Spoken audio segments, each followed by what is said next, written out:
Anonymous, please. I want to tell your viewers a story that will make them look at the people in their houses differently.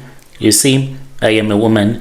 I am a South African woman. I worked for 20 years as a teacher, and then I used all of my pension money to build my dream that I always had before. I opened a preschool. I'll say that it was in northern Joburg, and I was a principal already. I had 45 kids, and I had other kids still that were supposed to come to our creche, and I thought that I had finally made it to the soft life, and this was what I wanted to do. Good morning, ladies and gentlemen. Welcome back to another episode here on European Confessions. We are back with another episode. Apologies for not posting in the past days because we were trying to reset the channel. Back to the story that I received. It reads like this. Brother, I hired a woman whom I will call Joyce. Joyce, she was from Lesotho. She was a bit older. Since my mom, she had a maid that we grew up knowing who was from Lesotho. I trusted a lot of people that came from Lesotho, and I understood the language as well. So when I met him, she was someone that was very humble, and I wanted him to work for me since I will not be available at the school at all the times doing the admin work, the cleaning, because I had other teachers that were the caregivers that were certified. She was not going to be doing that. She was supposed to be in admin as well as cleaning and preparing of the food. When this woman was directed to me, she came for the interview. She was someone that I felt so sorry for. She looked like she had not eaten anything in a couple of days. I asked for her papers. This was the first thing that I wanted to get from her. I wanted a passport as well as the work permit. You know how it is in our country. We have to be careful. But then she got sad, and I saw that she was teary. She wanted to cry. And I said, no, don't cry. And then she said to me, Mistress, madam, please, I don't have a passport. The people that I was working for, when I had a passport, they did not want to give me my money after working for them for 3 months. Then the wife, she beat me up, and they said that they were going to call the police. She told me that later on she was given her passport. She then started working for another man who kept her inside the complex, telling her that if you ever go outside, I will call the police on you and they will send you back to Lesotho. He was literally like sleeping with her every day, and she was like, I don't have a passport as for now. That story, it was plausible. I don't know if it was true or if it was not true. She said, if you do not hire me, I will die. I need this job. I can even work for a month without you paying me anything. Please let me stay here. I will live even in the back room. I will clean, I will cook, and I will do whatever that you want me to do. This woman, I felt so sorry for him. I remembered of the maid that we used to call Auntie growing up, who was from Lesotho, such a good, pretty woman. Then I said, okay, it's fine. What if the police arrest me because you do not have any papers to work in South Africa? And then she said to me, I will not even stand by the gate or to go outside during the day so that the police won't see me. I thought that I was a good Christian. I felt pity. I saw a mother in her. I told her and I said, okay, Joyce, stay. You are going to stay here. There is no problem. We will hide you. You do the cooking for the kids, keep the place clean, and be in the office doing admin work when I am not around. And then you assist only under the supervision of those that I had already hired that had the experience and the qualifications, because these were people's kids that we were dealing with. I thought that I was a hero. I did not know that I had hired someone that was involved into a lot of Satanism. So after that, when I had hired this woman, I can say that things started to change. no matter what I was going through in the past, but I had never experienced so much bad luck in my life. Always being in the wrong. I would drive maybe to the mall, and then I would have a minor accident, and that person will force me to fix their car. This kept on happening such that I was even traumatized to keep on using a car. Then there was one woman who was also working. She was one of my best teachers. She came to me, and then she told me that one day when she was alone in one of the classroom, she felt like there was someone that was standing behind her, and she felt as if she could not work with me anymore. She wanted to return back to the all-white crèche where she had been working before. As for the kids, you know how kids are. They laugh, they play, they draw houses, but my kids, they stopped laughing. During the day, these kids, they will just be sitting, no playing. It was as if they were scared of something. There was no kid that was hyperactive. They would be sleeping throughout the day. We used to joke and we'll be like, with the way that these kids used to be so hyperactive, now we are literally like a sleeping crèche. And after dark, when I would go to the crèche, I would always find Joyce sitting outside. I really do not know why she would be doing this. By then, she would always be sitting outside when I would get to that crèche. Sometimes I would go around 10, around 11, just to check if everything was safe. There was nothing that had been stolen. And what would surprise me, during the day, she was quite a humble lady. But at night, when I would go to the crèche, she would act up as if I was not supposed to be there. Yet this was my school. But Joyce, she was unwelcoming. When I would be around her, she had this spirit of someone that was really unwelcoming. The bad luck moved from my car. Then this bad luck went to my bank account. One morning, I tried to pay the electricity bill. My school's account was frozen. The bank told me that there was a security flag because of suspicious activity, but still they could not tell me what it was. Then it was one thing to another. I would go to the bank to sort out the whole mess. Ended up screaming at this other poor lady for not doing her job, because they would tell me to call this number, and then they would say that in 24 hours everything is going to be sorted out. The next day I returned back to the bank. The Department of Education literally sent me a letter saying that my registration was cancelled. You know, I nearly dropped my phone when I was reading that email because of a document that I had never signed. I was losing my mind. I would stay up at 2 a.m. every night trying to figure it out who was actually sabotaging me. Then that was when I started to have dreams. I would see myself at the school and I would see naked women. At the school, there was a place which was the play area, which had the swings, the slide, as well as the trampoline, where the kids used to do their hyperactivity and playing. I saw that there were women that were there. It was like a club of naked women that were standing there. In between them, there was a big clay pot. They were singing in a language that I could not understand.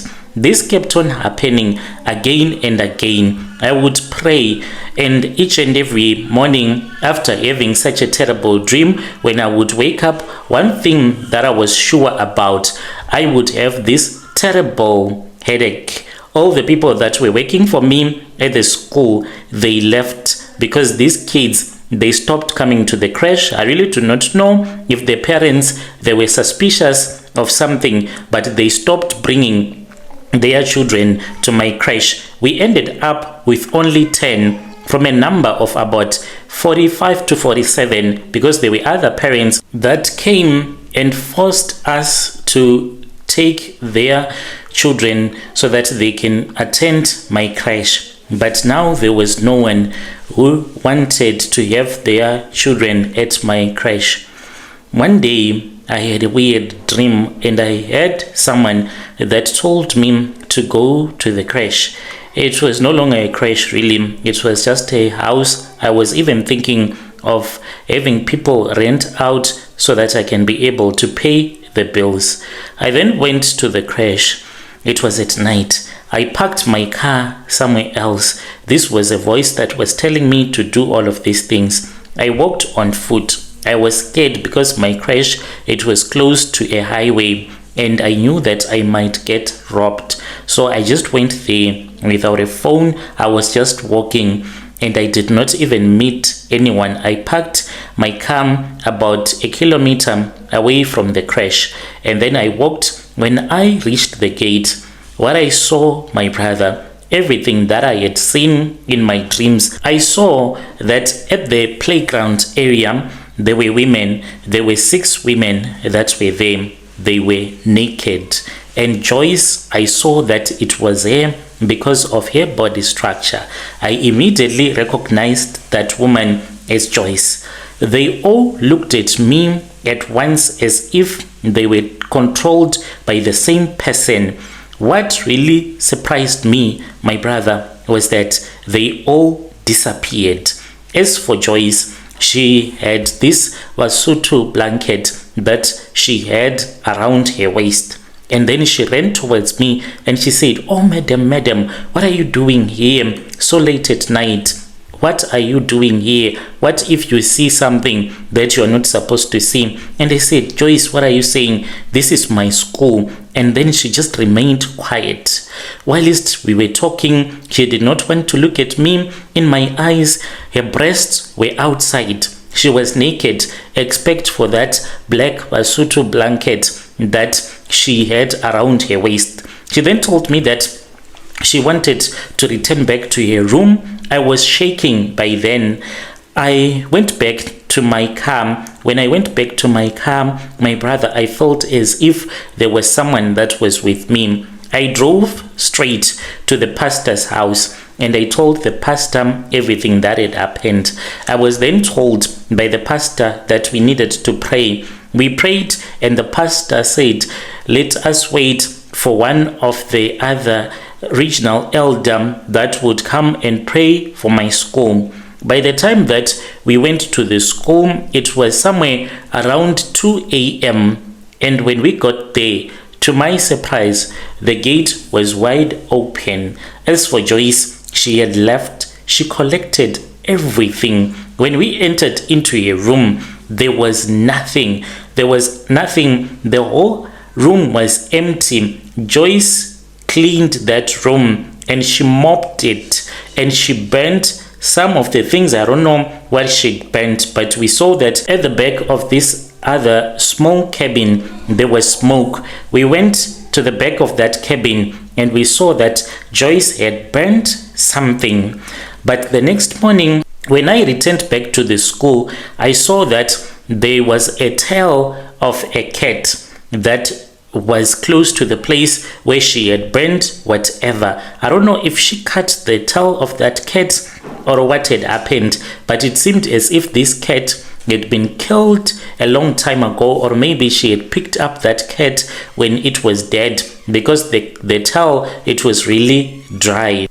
After we had prayed, I was supposed to go to the police. The regional elder of our church told me to go to the police just in case, since this was a crash, the police had to know about it.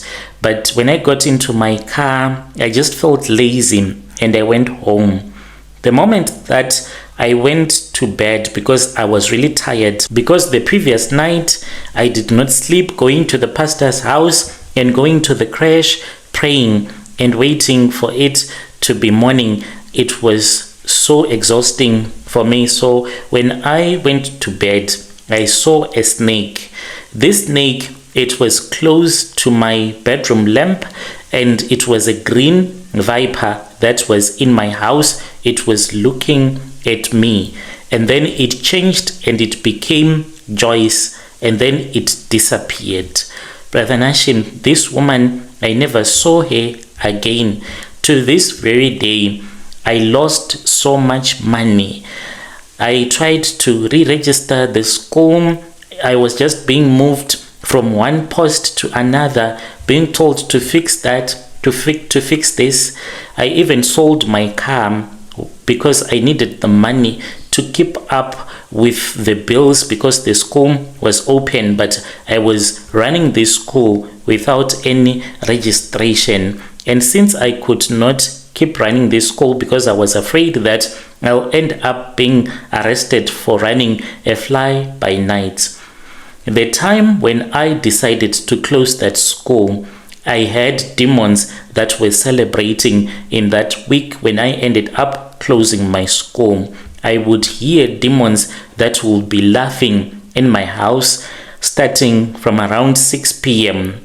It was a nightmare that I just wanted it to be over. The pastor would tell me not to close the crash. Everything was going to be okay in due time, but I did not want anything to do with that crash, with the money that I had lost. To this very day, brother, I am always having these terrible nightmares. Usually I see a cat that will be sitting in my bedroom, but it does not happen in real life. It happens in my dreams. This cat, when I wake up, like, I just feel that there is something that was in my bedroom. I am 55 years old. I tried a small catering business, but it did not work out. I tried to open a spaza shop. It did not work up. One day I was driving this other car that I bought. It was a second hand that I bought from a friend that I taught with at a school where I was teaching. When I was driving, I saw the window. It was rolling up on its own at the back seat, but on the left side. This car, it had no automatic windows. It was manual, but somehow the window was going up on its own. I stopped and I just laughed at myself and I said, this is real witchcraft. I am telling this to you, Brother Nashim, so that your viewers can understand that there are times when you meet someone that you would want to assist, but that person will destroy your life. To be a good-hearted person, it comes with so much problems in your life, especially spiritual problems. If I had not hired Joyce, maybe I could be having my crash to this very day. Be careful, South Africa. You don't know. Maybe the person that you have in your house is going to be your downfall money-wise. I will never be able to recover what I lost. Dear listeners, right there was a message that was sent to me by one of our dear sister. Let us try to speak with our sister in the comment section. She was saying, be careful of the person that you bring into your life, because some, they will bring spiritual burdens that will affect you financially. Let us talk with him in the comment section. Apologies for not posting in the past few weeks.